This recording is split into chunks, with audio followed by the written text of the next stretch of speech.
Welcome to all of you on our China Defense Update 0.2.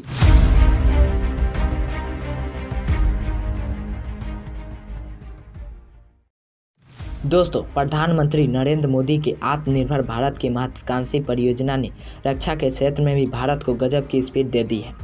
अब Bharat defence corridor पर भी सैन्य साझों और युद्धक उपकरणों के निर्माण की ओर तेजी से कदम बढ़ा चुका है। रक्षा मंत्री राजनाथ सिंह ने कहा कि भारत अपनी सैन्य जरूरतों को पूरी करने के साथ साथ दुनिया के 75 देशों को सैन्य उपकरणों की सप्लाई कर रहा है। भारत की इसी ताकत को देखते हुए फ्रांस भी फिदा हो गया है। वह भारत में रक्षा उद्योग के लिए आधार बनाने की प्रक्रिया में भागीदार बनना चाहता है।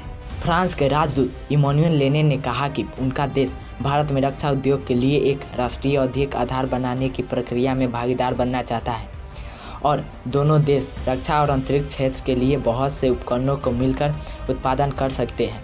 उन्होंने कहा कि फ्रांस वास्तव में आत्मनिर्भर भारत के दृष्टिकोण को समझ गया है और वह बिना किसी प्रतिबंध के भारतीय बलों को सर्वश्रेष्ठ तकनीक उपलब्ध कराने के लिए प्रतिबद्ध है। बढ़ते हैं अगले अपडेट की तरफ।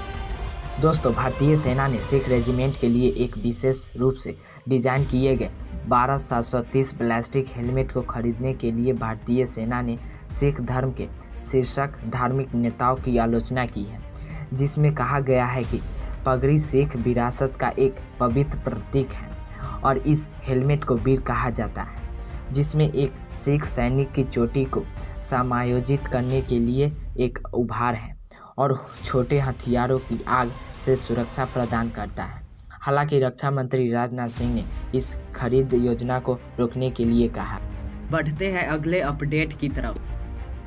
भारतीय सेना ने अपने अब कमजोर T-72 मुख्य युद्धक टैंकों को और अधिक आधुनिक तकनीक के साथ अपग्रेड करने का फैसला किया है, ताकि इस आधुनिक युद्ध में लड़ने का मौका मिल सके। जहां चल रहे रूस यूक्रेन युद्ध में T-72 जैसे टैंक न केवल खराब प्रदर्शन कर रहे हैं, बल्कि युद्ध के जवार को मोड़ने के लिए रूसियों को बेसलाइन T-90 के लेटेस्ट T-90M वेरिएंट को विकसित करने के लिए प्रेरित कर रहे हैं।